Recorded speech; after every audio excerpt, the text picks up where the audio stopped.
Nakainis ha. Lagi na lang tumutuwad. Baby, stand up.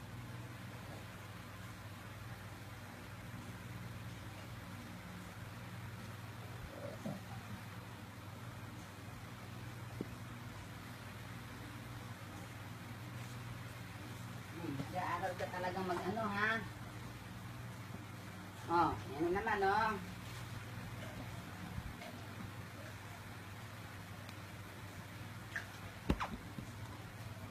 Dito pa rin ako sa mga gamit ko. Ayusin ko pa to eh.